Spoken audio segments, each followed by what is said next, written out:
inaweza ikafanyika bila wewe kujihatarisha.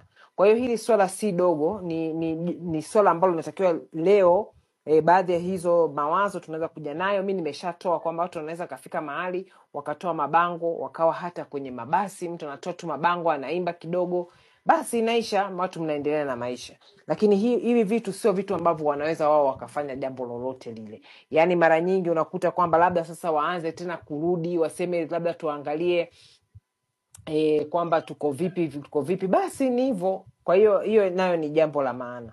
Asante mtoto wa kambo, nadhani ulisema umemaliza. Kuna kitu nimesahau. Haya, Kuna kitu endelea. nimesahau. Before December 9 naona tulipata changamoto moja ambako hata kuna mchangiaji mmoja alihimiza sana kuhusu ile Oktoba 29. Watu wengi walikuwa motivated baada ya kupewa taarifa kuhusu keki ya taifa jinsi inafaidisha watu wachache sio Tanzania nzima. Na kidogo tukiwa tunajiandaa katika kilele chetu cha ukombozi wa Tanganyika, tungependa tuendelee kuwakumbusha Tanzania kwa sababu sio jambo la kulaumiana. Unajua watu wengi wana mambo mengi kwenye vichwa vyao nini. Kidogo tukiendelea kuwakumbusha kwamba Tanzania sijui tuna nini, tuna hiki, tunaendelea tu kubananga na kubagaza kidogo itazidi tu kuatia moyo Tanzania. Naamini katika hiki kilele Yesu ataenda kufufuka. Asante sana katika serikali yetu. Asante sana. Na nimeona hapo kwa upande wa TikTok kuna mtu anasema tufanye mwaka mpya tusiwakoseshe Wakristo sherehe zao. Jamani, Mdude kwa mfano ni Mkristo, ye familia yake haina sherehe ya Christmas. Watu 10,000 waliofariki unaweza kukuta nusu ni Wakristo. Wao wapo tuna misiba hawasherekei. Jamani, haya mambo, harakati sio hiyo ya kukaa kuanza kusema sijui kuna nini. Hakuna protest inafanyika kwa convenience. Yani si hatuko hapa kuhakikisha kwamba watu wajisikie wako huru, no. Yani kama mnafanya protest, mnasema kwamba kuna tatizo katika jamii, kwa hiyo mnataka kila mtu ajue kwamba kuna tatizo. Hiyo ina maana kwamba maisha yao hayataweza kurudi kuwa kama ilivyo. Nyie hamjagundua hicho kitu? Mbona alikuwa nawaeleza vizuri tu dada wa taifa Mange. Wanataka kunormalize kwamba turudi sasa kwenye mambo ya kwenda kwenye concerts. Mnataka kwamba watu sijui waendelee kwenda shopping, kuringishia sijui nguo zao, sijui kufanya nini, wakati kuna watu wamepoteza maisha yao. Nchi inaendeshwa kama vile ni ukoo, jambo la kiukoo kabisa. Yani haiwezekani kama taifa tuanze sasa kusema kwamba eti tusikoseshe raha sijui watu fulani, tusije tukafanya hivyo, kwa hiyo isije ikawa shida, mtu asije hapana, hatuko hivyo. Yani haya si basi, usiseme unafanya harakati, basi sema wewe uko tu hapo ili ujionyeshe. Lakini unasemaje kwamba unakuwa na happy holidays? Yani mtu kabisa anamwambia happy holidays, alafu huku kuna jirani yako ana msiba, hata mwili haujapatikana. Hivi mnafahamu hicho kitu jamani? Kuna watu 80% ya watu wametoka wakiendelea na shughuli zao, wakiwemo wengine walikuwa wameenda kwa ajili ya kupiga kura, wamefyatuliwa risasi, wameuawa. Halafu kibaya, mimi naambia ingieni kwenye ile website, mtaona watu walikuwa wapo kwenye makazi yao nini, wameuawa. Ndugu anaenda, akifika kule anaambiwa eti huo mwili hawajui ulipo. Mwingine alimpeleka kabisa, yeye mwenye alimpeleka, alafu haoni mwili. Jamani, tuache haya mambo ya kusema sijui mtu sijui anataka enjoy holiday. Kwa kweli hapana. Kendo, karibu. Akane. Hawa watu watatumaliza, watatuua mmoja baada ya mwingine, watatutafuta. Hawana shida, watalipa gharama ya kutafuta kila mtu na kuua. Vijana watauliwa kweli kweli. Gharama itakuwa ni kubwa sana kuacha wa watu. 2026 ule mwaka mmoja tu, tunaweza tusiwe na namba, lakini vijana watakaotekwa na kuuliwa itakuwa haihesabiki. Gharama itakuwa kubwa sana. So uchaguzi ni wetu. It's either tuchague gharama hiyo ya kuwaacha watumalize, watupige, kututeka, kutufira na vyovyote wanavyofanya, au tuamue kulipa gharama ya kuwaondoa. Mimi na encourage watu tukalipe gharama ya kuwaondoa. Watu wengi wanasema tumeshindwa, watu wamekata tamaa, watu wamekufa moyo, watu moyo umeenda chini, nafsi zimeinama.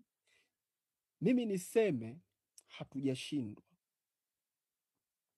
tumewashinda pakubwa sana, pakubwa sana. Hawa watu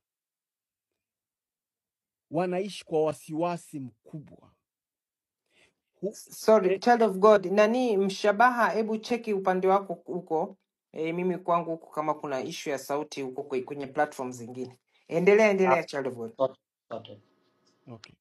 Hawa watu tumewashinda pakubwa sana. Nilikuwa nazungumza na mtu mmoja yuko Singida. Imagine Singida tarehe 9 Singida. Imagine Singida. Anasema Singida tarehe 9 ilikuwa kama Dar es Salaam. Yaani hakuna kilichofanyika. Mapolisi everywhere. Imagine Singida ambapo hata mtu huwezi kutarajia kwamba Singida bwana kunaweza watu wakatoka, labda maisha yanaweza yakaendelea tu kama kawaida. But still walikuwa ni waoga, wakaweka polisi everywhere. Ni magari tu ya polisi ndio wanapiga doria the whole Singida. Sasa ukiona hivi ujue hawa watu tumewakamata mahali ambapo hawajawahi kukamatwa. Ni waoga kweli kweli, wanajua hakuna mwananchi anawataka pale juu. Kwa hiyo the only thing wanachokifanya saizi ni kutumia mtutu wa bunduki kutuambia hamtuwezi. Sasa kama wanatumia mtutu wa bunduki kukaa pale, wanatafuta namna ya kusema okay, mnavyosema hasa dada Maria na Mange, kunormalize. Tukishakaa tukasema bwana tuendelee na ile maisha yetu, tumeisha. Walikuwa na kikundi cha kuteka na kuua, hasa hakitakuwa kimoja. They will probably create every region, every city, vikundi vya kuhakikisha wanatafuta vijana na watu wote ambao either walituma video kwenye zile unaona kwenye maandamano tarehe 29 kuna watu walikuwa wanachukua video live kwenye TikTok nani, watachukua hizo video na kuzirudia na kutafuta watu wote. They will do it, these people, kwa sababu wameshazoea kuua, hawata stop. Kuna mtu mmoja nilimsikia siku moja pale anasema zamani simba kila mtu kijijini, huyo simba kijiji hakitalala hicho kijiji. Watapambana mpaka wampate huyo simba ili wamuue. Wao wanasema simba akishaonja nyama ya mwanadamu hataacha kula, ataanza kula wanadamu na ataacha kula wanyama wengine. This woman na genge lake wameshaua. Kuua kwao ni kitu cha kawaida, wameshaona kuua ndio the only way kubakia kwenye power. Kwa hiyo kuua kwao inakuwa ni jambo la kawaida mno. So that is what they will do to remain on the power, kukaa pale juu. Hicho ndicho ambacho wataendelea kukifanya.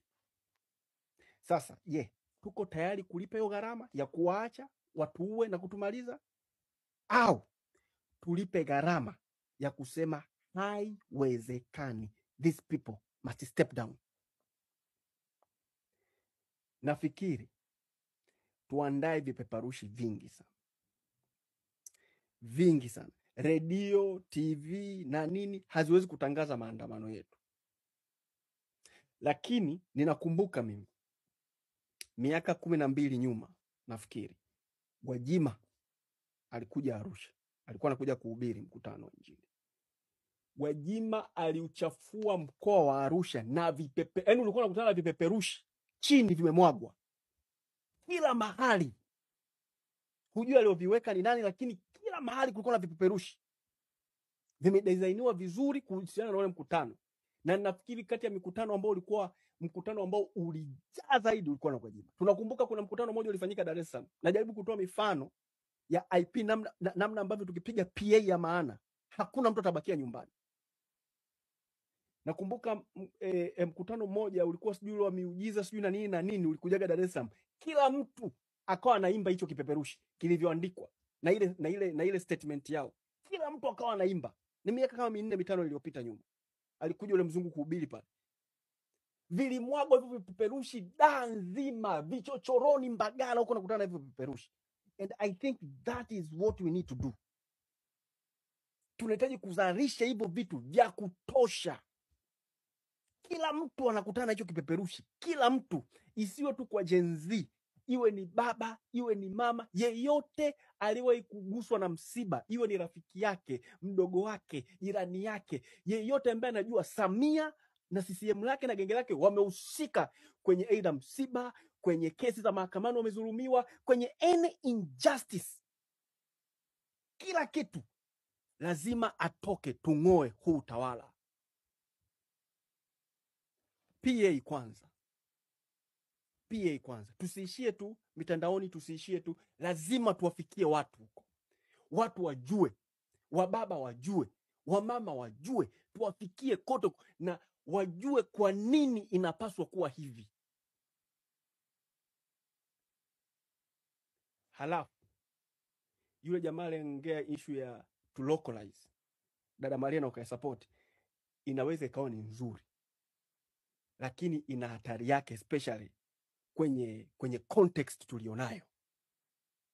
Kwenye context tulionayo ni rahisi sana mkifanya locally, ni rahisi sana wale mobilizers kuja kutekwa na kuondolewa, kwa sababu iko locally. Ni rahisi sana mwenyekiti wa mtani CCM, katibu sijui katakata ni CCM, sio na nani, ni rahisi tu kuchomeshwa kwamba yule pale ndo mobilizer, yule pale ndo mobilizer, yule pale ndo mobilizer. Lakini tukifanya hii ya countryside kwamba hii ni wote na hizo nani zote, hiyo pia yote kubwa ikafanyika, ni rahisi kwa sababu watamkamata nani? Hakuna anejua kwenye hiyo local presence kwenye hizo community ni nani ambaye ni mobilizer. Umeona? Kwa mimi nilitamani kama ni hiyo tarehe 25 PA ianze, kama ni kuchangishana, kama kuna watu ambao ni designer hawa na nini wanaweza kutuzalishia hivi vitu, tuchangishane, hizo pesa zitumwe, tuzalishe hivyo vipeperushi vya kutosha, hiyo PA iwe ya kutosha, halafu tuvimwage kote, sio tu vya kubandika bandika, vimwagike kote, millions of them. Alafu Mungu yuko upande wetu. Hii kitu tunashinda. This is the right season kuangusha huu utawala, kuangusha hii mamlaka. Shukrani sana. Karibu, shukran, child of God. Ndio maana nimesema ni mjadala, kwa hiyo kila mtu atakuja na mawazo yake ili tuweze kupata mjadala ya kutosha. Sasa nije kwako nafasi hapo, alafu nije kwako Mabala. Nafasi hapo, alafu